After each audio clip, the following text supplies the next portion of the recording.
Hey dudes and dudettes, it's me, E.H. Ivins, and this is another edition of the Radical Reset. Today we're going to talk about a subject that could not be any nearer or dearer to my heart, which is the fate of children. Now, the reason that it is so important to me, as I'm sure it is to you, and I'm positive that my perspective isn't unique, but I have two reasons for being so protective is the right word, I think. I was thinking of an adjective just then. Being so protective of children. The first is that I'm a father of four. I've told you that many, many times, and a grandfather as well. And so I just adore children.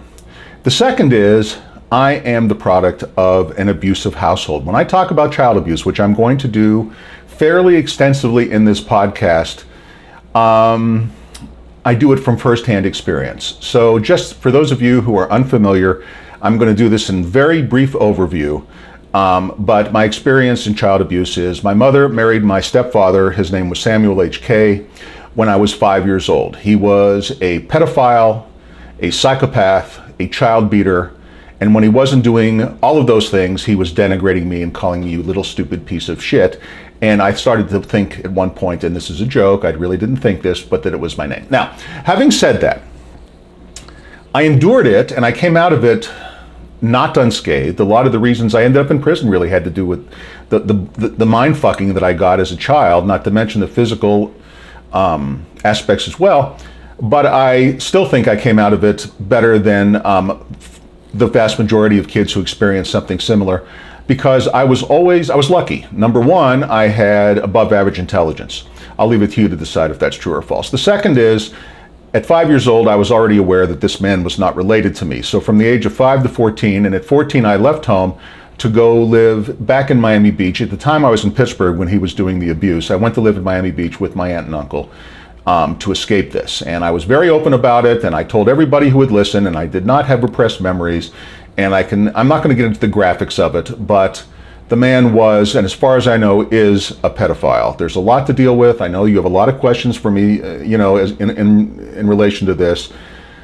And I'm going to address these sort of things in my other podcast, The Dad You Wish You Had. I'm not going to address these things and the ramifications of child abuse in this podcast. I'm only giving you this as a frame of reference for the subject matter today. So when I say I know what children go through who suffer, I know what children go through who suffer. The second is, having been to prison, I have been exposed to, for nearly 5 years, I think inarguably the worst possible class of people to ever raise children. And there's a lot of abuse. And one of the things I found in my nearly 5 years of incarceration was, at least among the men, I can't speak to the women, although I believe it's, if anything, even more true, incest in particular. I think if we, just digressing slightly, if any of us knew the degree of incest that went on in families, not necessarily fathers and daughters, but cousins, neighbors, brothers, uncles, I think girls get abused at a much higher rate than boys. So everything I'm about to say about boys that I experienced in prison, I am pretty sure, almost positive, probably totally positive, in my mind, no doubt, but you can have your own opinion, that the women have gone through much worse. Okay, so anyway, having said all that, I really don't know, but having said all that, we live in a society that doesn't deal well with the issues of incest and child abuse because it's such an ugly subject. And the natural tendency is to want to bury it. Just this morning in the Wall Street Journal, as I was reading my morning paper, which I do online, it's not actually, I call it the morning paper, but the morning screen, was the story of Cardinal McCarrick, who is a absolute pedophile, who was an absolute, I think he's dead, but he may be alive, but if he's alive, he's 90. He's a pedophile, and Saint John Paul II, which I can't believe they canonized that guy. Saint John Paul II elevated him to cardinal and brought him to Rome, fully aware and fully briefed about the man's sexual deviances. So to me, the Catholic Church, don't even get me started. But that's another subject for another day. But pervasive in our culture, it's just such an ugly subject, no one wants to hear it. When I was a kid, I told anyone who would listen what was going on with my stepfather, and it was ignored. And why was it ignored? Because it was so ugly that nobody wanted to deal with it. It was easier to pretend that I was lying than to accept the fact that this charming, funny man who everybody thought was just wonderful was in fact a monster. And that's just the thing about monsters and psychopaths. They look and sound like everyone else, and in fact, they're master manipulators and super, super charming. So it is hard to believe that they are, in fact, the monsters that they are when they are. Okay, so that's all background.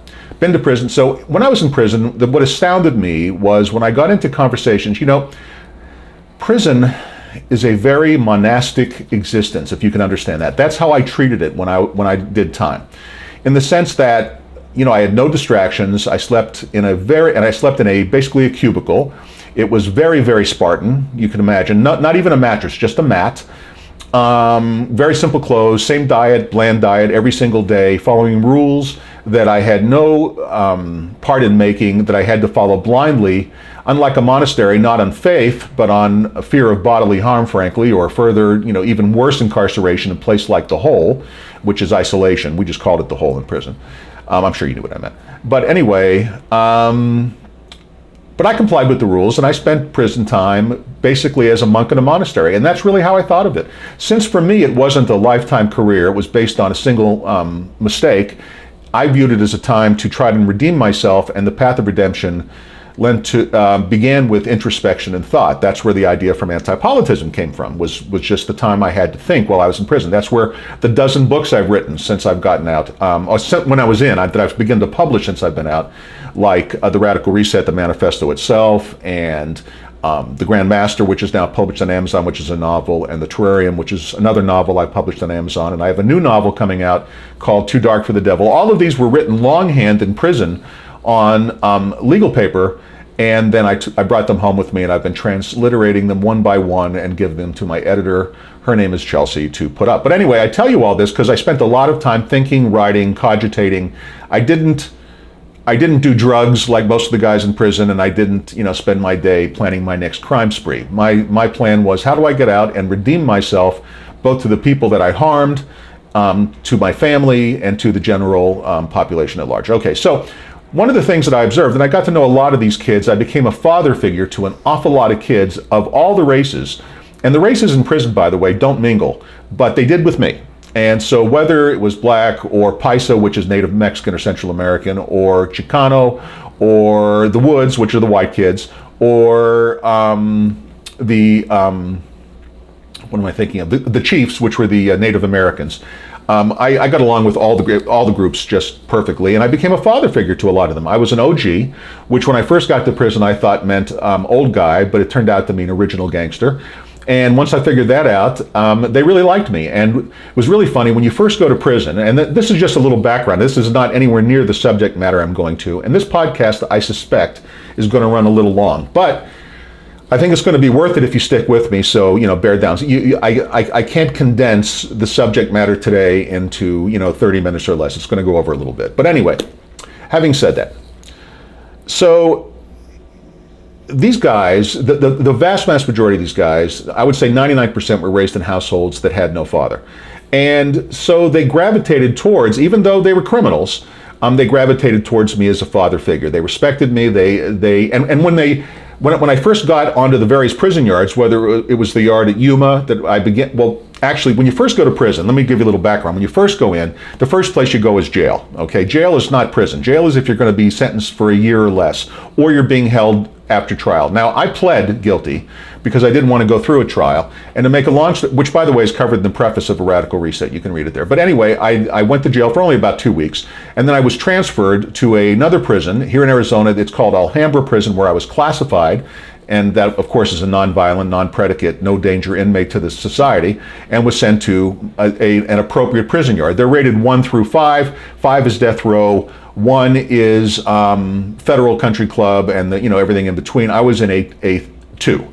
And a 2 is still prison, but let's just say I didn't live in a barred cell for most of the time. I lived in a cubicle, like a half-wall cubicle, in like this big bay that looked like a barn, where my bed and my locker and my shelves were, and where I had a little desk that I could write on, that I had to sit on my bed to write on the desk, and so on and so forth. And this was, how it was done. And then the doors of the entire building were locked when the yard was shut down, etc., etc., etc. Now, that's, by the way, I wrote another book called 6 Jars of Peanut Butter, which will be released later, about my experiences in prison. Now, 99% of these boys, when I got to know them, and they were just boys, okay, especially to me being, now I'm 63, but in prison I went from, let's see, 2015, so I was 58 to 62 was the time I was in prison. I got out about a year and a half ago. To make a long story short, I was obviously even a grandfather figure to a lot of these kids who didn't have fathers or grandfathers, and they gravitated to me and they became very open. And I'm very easy to talk to in person. You don't know me, personally, most of you. But if you did, you'd know that I can be charming and easy to get along with, and have low barriers, and will get personal easily, so that I invite people to get personal with me, and so on and so forth. So I got to know a lot of these guys really well. And one of the things you learn as an incest and abuse survivor is how to spot another one. I have great radar for other survivors. And so I would, when I got comfortable, point blank ask these boys about what it had been like when they were growing up, and I would tell them more than I would ask them. I know you've been abused, and then they would acknowledge it. Okay, and there was just an enormous amount of child abuse and incest that went on among these boys, just an enormous amount. These were guys who went through the rest, and the worst part is, and the part that led me to where I'm going with this podcast today was they were having children. Now, I'm a very unusual situation in a survivor of incest and child abuse, in that I was not related to my abuser, and I knew it, and it started when I was 5, not even earlier, and I have a very clear memory of when it began, and I never felt that it was my fault or I was a part of it. But that wasn't true of these boys. Their abusers were family members, and anyway, a lot of them, God only knows what they do to their own children. I mean, it's just horrific. They have no bearing. I'll just tell you a quick anecdote. When I wrote the book, The Terrarium, which is a coming-of-age story I'd become of a boy 9 to 13 growing up in Pittsburgh in the early 1960s.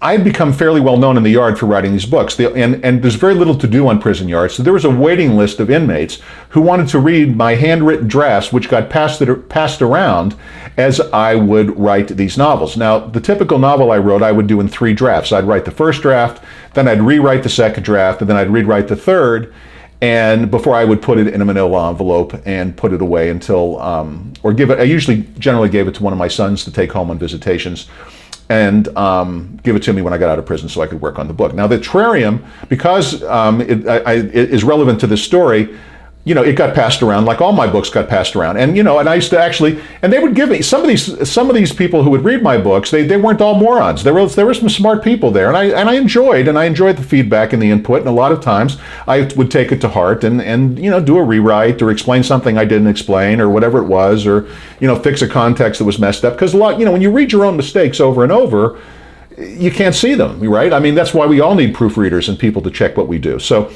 anyway, I remember when I handed out the terrarium, there was a guy that lived 2 rows over from where my house, we called our bunk areas our houses. They weren't houses, obviously, but somehow that was what your house might, and they were off limits unless you were invited in, even though there was no door on them. You could just walk right into them.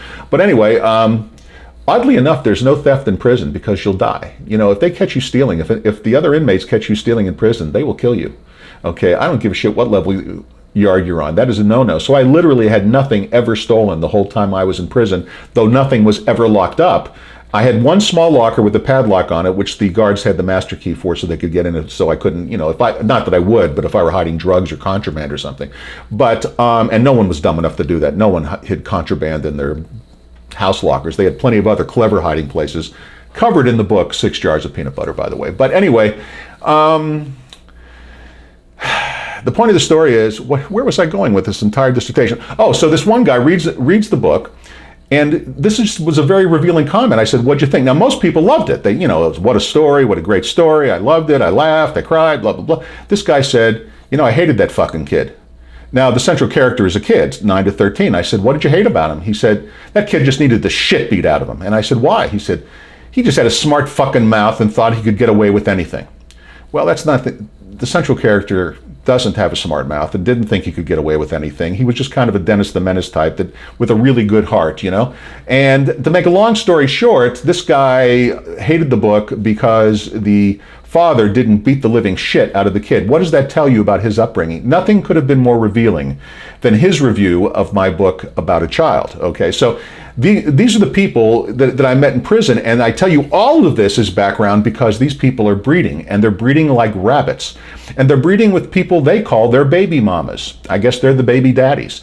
And they're having an almost unlimited amount of children, usually by multiple baby mamas, who all come to visit them on visitation day and all seem to know each other. I've never seen so much, well, what can I tell you? I'm not sure what the adjective is for it, but it's just crazy shit. And the baby mamas would come to visitation when I would have my kids visiting me, and I would see the families, and there would be kids, and I mean nothing by this. It was just obviously, you know, many times there were 2 or 3 different races in the same family, and the kids looked nothing alike, and you could just tell these were women who were basically having a baby with anybody who would have sex with them, because these women, also growing up in fatherless families, seek acceptance from men. By the way, those of you who are single moms raising daughters, if you don't have a strong male influence in the life of your daughter, she's going to end up being a slut, because that's how she's going to seek attention and acceptance from men. It's going to become obvious to her as time goes by that she can basically spread her legs and get at least for a short period of time, the acceptance and the pursuit and the love that she thinks she needs, even though it's not. And these men, impregnate these girls with no intention of supporting these babies, no intention of raising these babies, and in many cases, they abuse these babies. And the mothers abuse them too, obviously. So this is the horrible backdrop that's going on. And what's even worse, and this is going on right now as I'm speaking to you, and what's even worse is that we're doing absolutely nothing to stop it. And what's even worse is we're subsidizing it.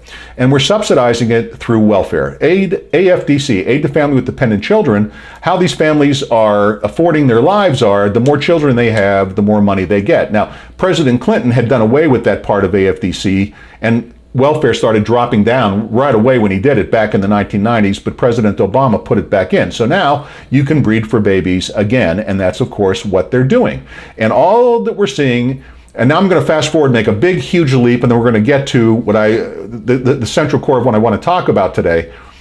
Virtually every major divisive problem that we're dealing with today, particularly in terms of Black Lives Matter and the defunding of police and the violence in our neighborhoods and the riots in our cities and the burning and the windows and the whole 9 yards, all of that, and the rising crime rates and the rising murder rates and the rising rates of violence that are going on across the United States are all a direct causal result of single-parent families, babies without daddies, okay? And I'm not blaming the moms. I'm just saying within this culture that we've bred, it has become we have in modern culture not only made it acceptable for women to have bastards, we encourage it, both financially through AFDC at the very bottom end of the rung, and by the celebration of single motherhood in the intellectual and upper classes. But across the board, this is the most damaging thing in America today, and we have to reverse it.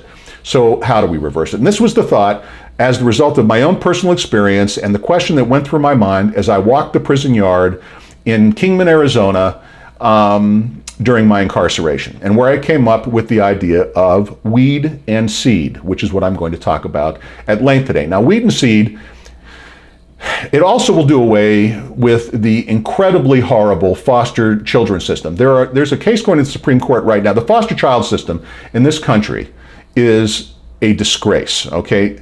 Because the government, and when I say, in this case, the states, the Child Protective Services are run by neo-Nazis, okay? I mean, when you see some of the stories, and if it were one story or two stories, it would be an isolated instance and I wouldn't be bringing this up, but there's consistently across the country a theme of Child Protective Services know best.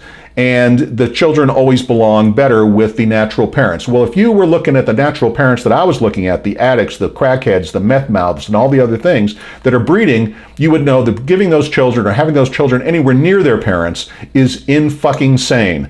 But they go to the foster care system where there are two kinds of foster parents, okay, basically. And this is a broad generalization, but it's generally true.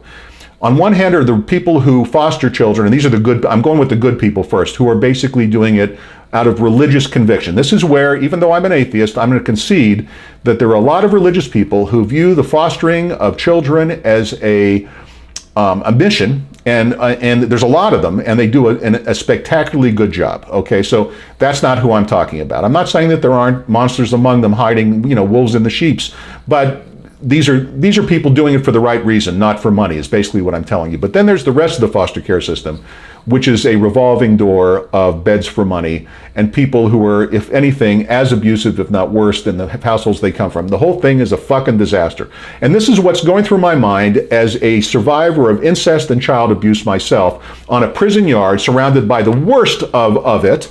But just look around your own families, your own friends. I guarantee you that if you yourself are not a survivor of child abuse, you know a lot of people who are, even though they never discuss it. This is the great, untold, ugly secret that hides behind the doors of millions, and I mean millions of doors in the United States. I can find incest survivors and child abuse survivors everywhere. Okay, I see them everywhere. I have real radar for it, and it's not my imagination. You got to be one to know one. And I'm going to tell you right now, there are just millions of them.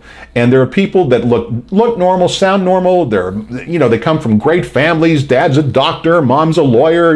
Really highly educated, and they're just banging the shit out of their children. It's a horrible problem. So what do? Let me tell you what we don't do.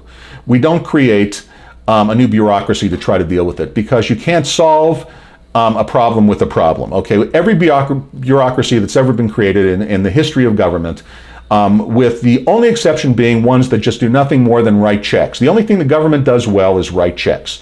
Okay, I knock Social Security as bankrupting the country, but the one thing it does well is write checks. Governments write checks great, even if they destroy everything. So anytime they get away from writing checks, they fuck it up. Okay, it's the only thing the government does competently. The only reason, for example, the armed forces are able to defend us from other countries is their bureaucracies are just as fucked up as our bureaucracies. So anyone who's ever served in the military knows that it's a fucked up bureaucracy, and the only comfort comes in that the Russian bureaucracy is worse, and the Chinese bureaucracy is worse still, because they're centralized states. So our military is great in comparison with who we're going to end up fighting, because we're less fucked up bureaucratically. But if our army was fighting a privatized army of mercenaries, they would be slaughtered, right? Because the privatized one would be run right and would do the job properly. Okay, now, that was a huge digression. Let me take a sip of water.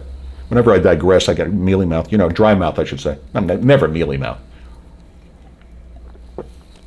Okay, let's get into wait and see. So, the idea is, how do we solve this problem without creating a government bureaucracy and spending, again, money that we don't have? And I have the answer to this. Now, and it's called Weed and Seed. Weed and Seed is designed so that the children are never born into the most abusive situations, which is to say, we're not going to fix this problem. In other words, Weed and Seed is going to substantially mitigate it, but that's the best we can hope for.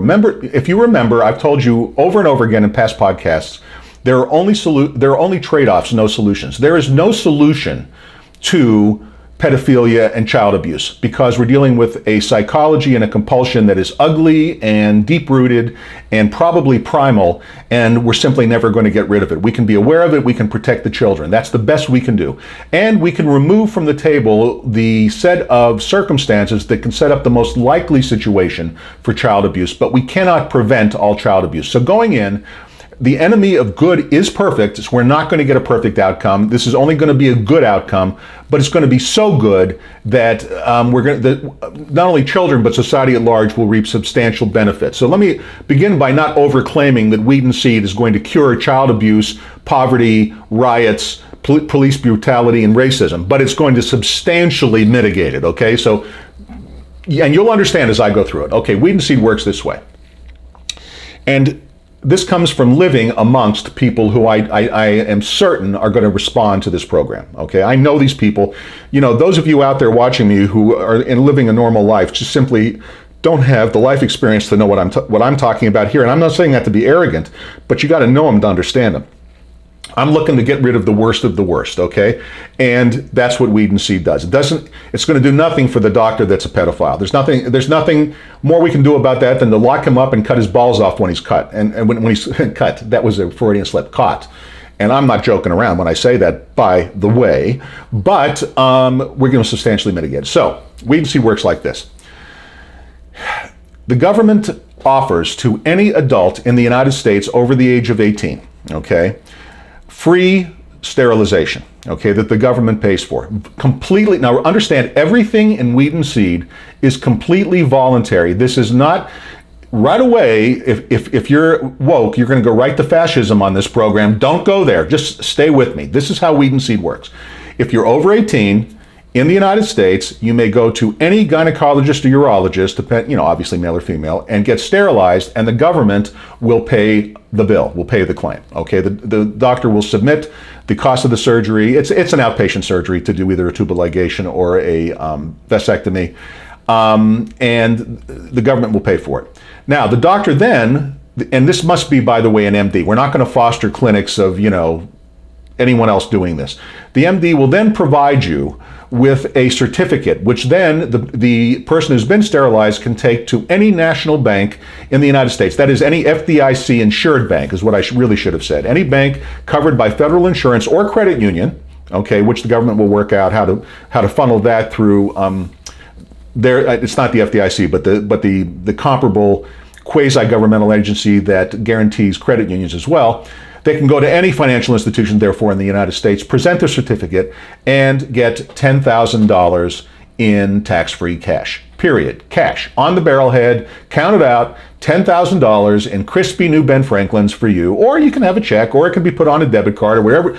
That's all semantics, okay? $10,000, it's yours. Now, I'm going to tell you something.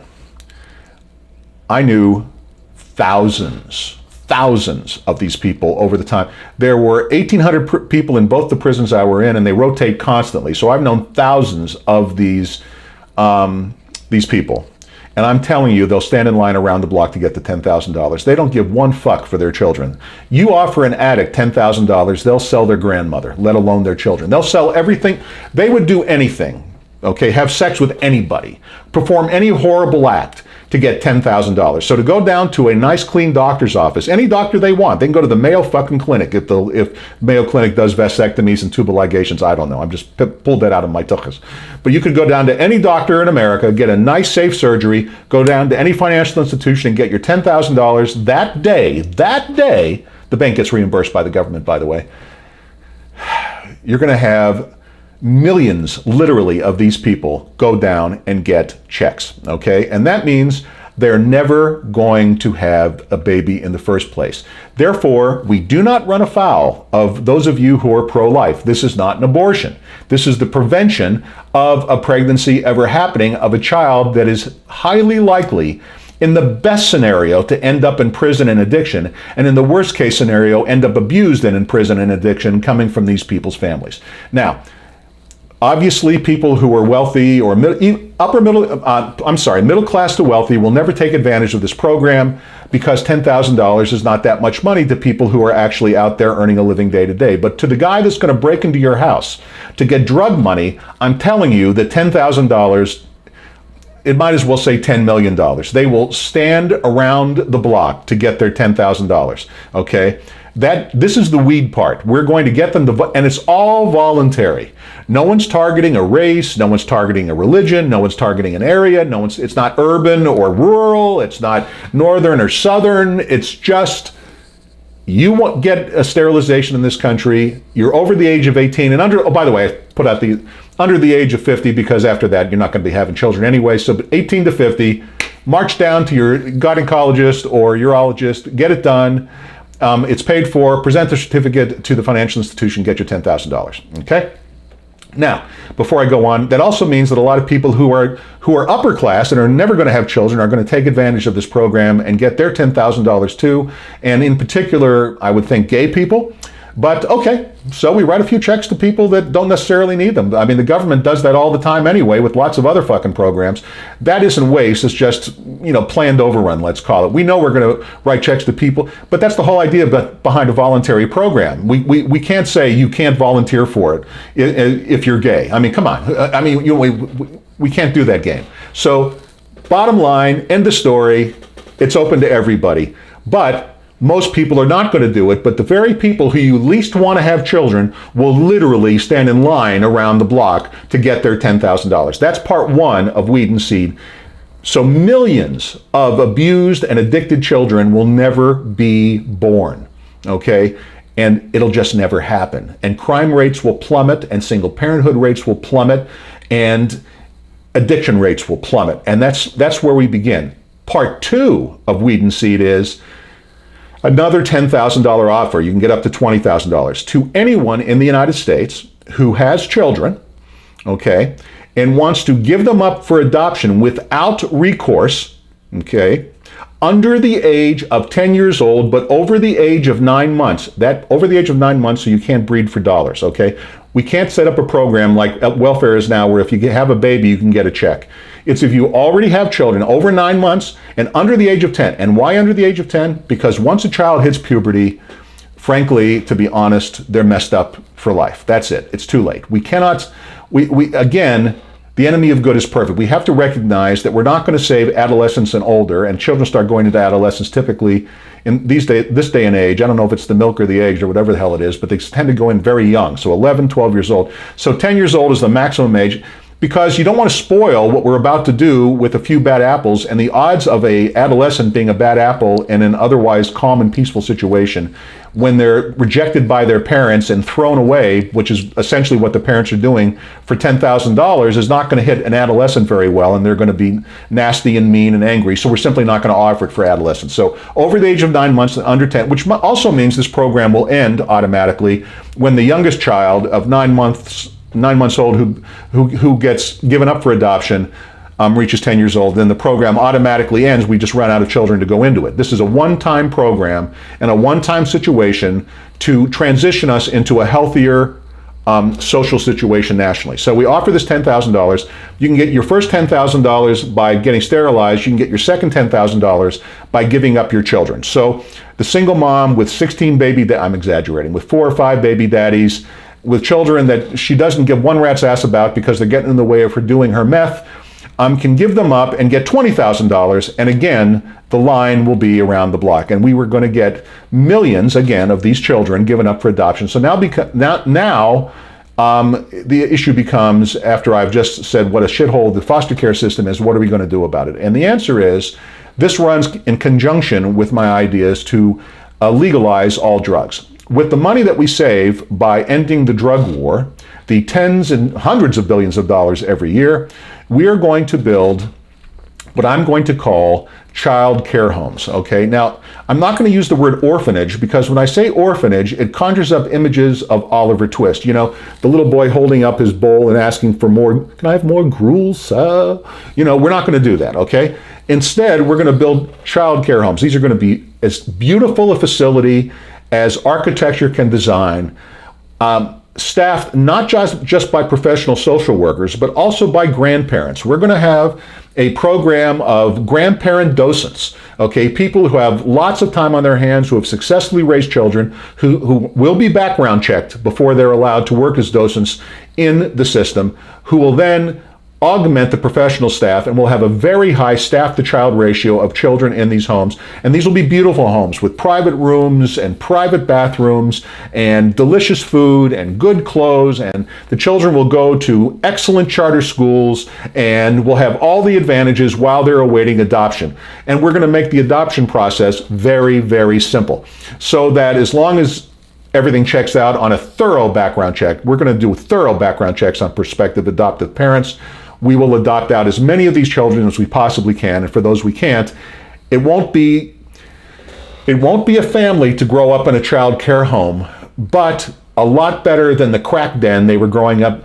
The kind of parent that would give their child up for $10,000 is exactly the kind of parent that would let their child live in their own urine and feces, okay? Let's be honest, not getting a decent diet, and basically not ever getting a home-cooked meal, and basically lucky if they even go to school, and probably growing up to be illiterate crackheads themselves. Let's be honest, the apple doesn't fall too far from the tree. So by taking these kids away, even if they grow up in the child care home with all those grandparents and social workers and strict controls, run by the way, in partnership. This is all I told you, no new bureaucracies. This is all done in partnership with private charities. These homes will be set up, and it doesn't matter if they're religious, if they're secular or non-secular. Let me use those terms instead. It doesn't matter, okay? We being the public will help in the funding of these programs, but everything will be run by secular and non-secular charities who will do a much better job than any public bureaucracy in running these child care homes, okay?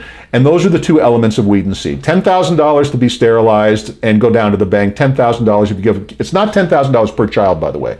It's either all or none. You either give them all up under the age of 10 that you have or none, okay? And you don't get the 10 Gs. And believe me, again, I was up to my gonads in these people. They will sell their children for $10,000. They will sell their children for $1,000. These are horrible people.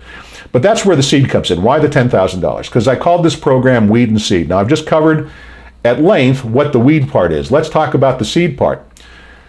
There is a small percentage of people, and I, again, met these people in prison, who know they're pieces of shit and know they need to turn their lives around and do it. Now, it's single digits. We're talking 1, 2, 3% of the people that really go all the way down the toilet. But some find themselves and some pull themselves together. And we've all read stories of the turnaround of career criminals that turn into, wonderful people at the end. A very famous example, for example, is the movie Catch Me If You Can that starred can't speak English, starred Leonardo DiCaprio. Here he is being, this criminal, and he turned out to be an FBI, not collaborator, contractor, and to this day has become a force for good in the very area. Used to be a fraudster, and now he's a fraud preventer, and has lived a long and happy life. And I've seen the real guy in person speak, and he's a wonderful public speaker, and a good example of a person who turns his life around from a horrible situation.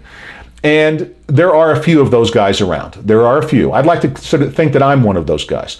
But although I wasn't a career criminal, but still I was a criminal. There's no doubt about it. What I did was criminal. And again, it's all laid out early in the Radical Reset. It's in the preface, guys. So you're not going to have to go very far for it. Anyway, to make a long story short, yada, yada, yada. That's the weed part of Weed and Seed. Get the kids out of their hands, and once we get through all those kids that are given up for adoption to the age of 10, the result will be far fewer single, and by the way, Weed and Seed takes the place of welfare. Welfare goes away, okay? How do we fund all this? We stop paying people to have babies. We pay people basically not to have babies voluntarily, okay? And, yes, some of them are going to take this $20,000 they get total between the kids and the payment, and they're going to buy heroin and kill themselves. And look, I'm not running for office, so I'm just going to say it clearly. They're probably doing a public service. It is a truism that no politician will say that there are just some very, very sad people who want to check out. And if they check out all the way, they understand the difference. Okay, but if we legalize drugs, there will be far fewer of those because obviously they'll be safe and cut properly, etc. But I'm not going to go into the case for legalization today. By the way, good for you, state of Oregon, for decriminalizing all drugs. Good first step. It's coming. The legalization of drugs is coming, and the savings are coming. It's coming with or without this idea, but this is an idea of how we can stop anything like this from ever happening again, because the factory that feeds all of this degeneration, the factory that feeds all of this pedophilia, the factory that feeds all of this crime, the factory that feeds all of this addiction is single parenthood. Google it. Google single parenthood and crime. Google single parent and child abuse. Google single parenthood and college graduation rates. Google single parenthood and how many become middle class and sustain it. And there are hundreds, if not thousands, of studies over and over and over and over and over again that prove beyond the shadow of any woke doubt that single parenthood is a curse upon our culture and has to be stopped. And we have to do that by stop subsidizing birth and stop people from having babies that never should, but we can't do that like fascists. We can't say you can and you can't. They'll self-select. Dangle it out there, and these people will simply self-select. We won't have to play fascist Nazi. We can simply put it out there and say, do it or not. And a lot of them will say, fuck that, I ain't going to do it. Then don't. Then by all means, don't do it. Okay? But, the window's open, and they're going to show up for the 10 Gs. Believe me when I tell you. They're going to stand around the fucking block. And no bureaucracy and no bureaucrats, just checks and goodbye. Okay, now, the seed part is when some of them will take this $20,000 and start a business or get an education or do something wonderful and turn their lives around, pay off their debts, who knows what. But, buy a nice suit of clothes, go interview for a job and get a real career and yada, yada, yada. And by the way, vasectomies and tubal ligations are reversible. Now, I'm not worried about that because the kind of person that would take the money and then rebuild their lives and get the money to pay for the surgery to reverse the ligation and then want to have babies later has turned their life around, and good for them. Again, we're not fascists. Nothing's to say you can't undo it.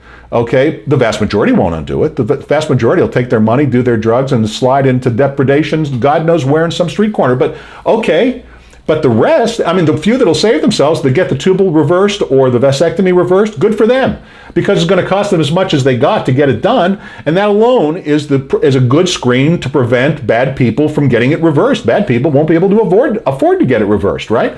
So. And there are bad people, guys. Let's not pretend that there aren't bad people. Come on, grow up.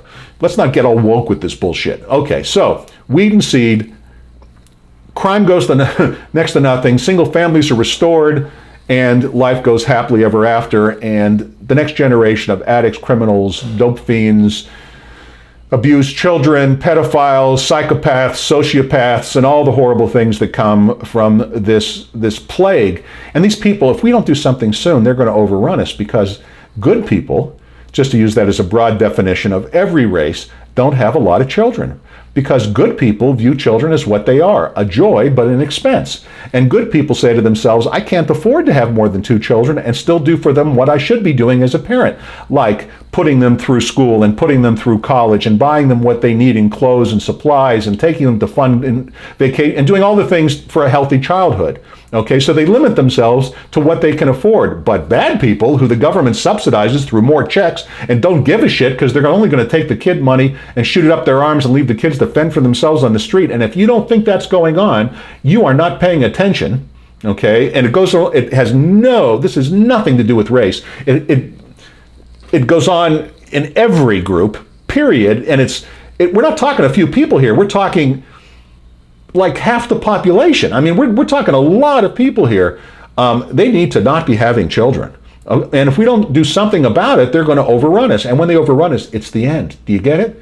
When those people become the majority, and they're getting there, the very power of the socialism is nothing more than envy empowered. That's all socialism is. Socialism is a system of, must be...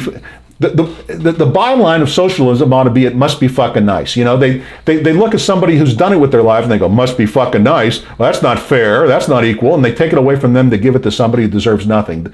What is that but the empowerment of envy? Well, it's going to destroy us all, my friends, as it has destroyed every country it's ever touched. And this is the group of people that are breeding like rabbits, who are the voters who don't give a fuck that socialism doesn't work. Just give them their fucking check. That's tomorrow that it doesn't work. They're only thinking about the moment. They'll take their check today. The fact that it'll cause a hyperinflation tomorrow because we printed money we don't have, they don't give a fuck. Give it to them now. And these are the people driving the progressive socialist agenda. And we must put an end to this shit. It is evil and it is wrong, but we can't do it by limiting free speech or outlawing political parties or anything like that. We can't do those things because not only are they unconstitutional, they're inhuman, and they call for someone to make a judgment, and nobody should be put in a position to make that judgment. But what Wheat and Seed does is put the person themselves in a position to make the judgment, and they will. By the same empowerment of envy, we're also empowering their greed and their short-sightedness. And because they're greedy and short-sighted, they will go for the money today. They will not think about tomorrow. And a myriad, millions of future criminals, derelicts, disasters, abusers, rioters, looters will never be born. Will never be born. So no conflict with pro-choice people, no conflict with pro-life people, no conflict with religion, no conflict with anybody who believes that if you do something voluntarily, it's what the word says, it's voluntarily. And some people will take the money as a seed and turn their lives around and reverse their ligations and have children, and good for them. And that's it. That's the whole program. Now, I know I took a long road to get there, and I hope that you understand it. Now, if I've covered, it's a big subject, right? And there's even more to cover. In A Radical Reset, which is the manifesto of anti-politism, which ought to be back up. I had taken it down because I did an amendment to Chapter 15, which deals with universal basic income, and an amendment to the preface where I talk about the crimes I've committed in the past. I wanted to be very clear. I reread the preface in the original version, and when I read it later with fresh eyes, after I'd been out of prison for a while, it sounded too weaselly to me, and I'm not trying to weasel out of my responsibility for what I've done. So I rewrote the preface to where I fall on my sword like a man because I should. Okay, that's just the right thing to do. So now the new version of A Radical Reset is done. It's, as I'm speaking to you, being edited by my editor to make sure I didn't make any new typos or things, and being formatted properly. It ought to be back up on Kindle already by the time you're viewing this video. But if it isn't, it'll be up in a day or two. Now, how do you get it? You go to Amazon, and on Kindle you can buy it and have it downloaded to your electronic reading device. You can order a hard copy in paperback, or if you are a Prime member, you can borrow it and read it from the Kindle Lending Library. Now, I get paid all three ways, okay? Even in the Kindle Lending Library that's free to you, I get a small, every time you turn a page, I get a small fee. Now that helps support this podcast and helps support Antipolitism. And Antipolitism, anti-politics in general, are the only hope for America to survive. What's coming like a freight train down the track, my friends. So look, folks, let me wrap up today and get to what my mother used to call the Unterschichuri, the wrap up. I have no idea if that's Yiddish. I don't know what Yiddish that is, but she used to call the wrap-up the Unterschichuri. She might have just made that up. I don't really know where the fuck that came from. But anyway, here it is, the Unterschichuri. There's a lot of talk about, conspiracies like QAnon and all that shit. The worst things in life are right out in the open for everyone to see. The abuse of children is being aided and abetted by the way the government handles foster care, child care, aid to children, AFDC. It's not some hidden conspiracy of some hidden pedophile and, this whole QAnon horseshit. It's right out there in the open for everyone to see if people will just stop being woke and open their eyes and just look at the fucking problem. And then let your mind go. Okay? Stop worrying about, I know what you're saying to yourself, this will never happen. Yes, it will. The radical becomes reasonable when the shit hits the fan, and the shit is about to hit the fan. It might be tomorrow, it might be a week from now, it might be a year from now. But I guarantee you that by the end of President Biden's term, the shit is going to hit the fan. And I'm not talking about just another recession or just another problem. Every century has a cataclysm or two or three in it. And this century hasn't had it yet. 9/11, as bad as it was 3,000 dead.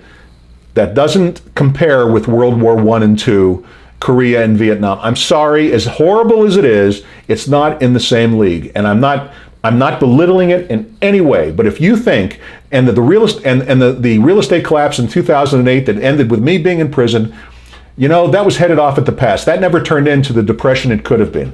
But the depression it might have been is coming. The very thing that we did to prevent it has made a sure bet out of when the real one comes, it's going to be oh so much worse than it would have been if we let it happen in 2008, when we could have let it happen and cleaned the decks. So, and that's another subject for another day, but it's coming. It's coming, my friends. And then anti-politism will go from obscure ideology to everyone will see the logic of it. And people who now you'll read the manifesto and you'll think, these are all great ideas, it'll never happen. Suddenly they'll all seem reasonable and they'll happen, because people, when put in a position where radical change is necessary, suddenly the radical becomes reasonable. And if you wish to join us in this effort, my hope now is, while things are still relatively good, is to put together my core constituency, is what I'd like to call it, of people that believe, okay? Of particularly people of libertarian mindset, and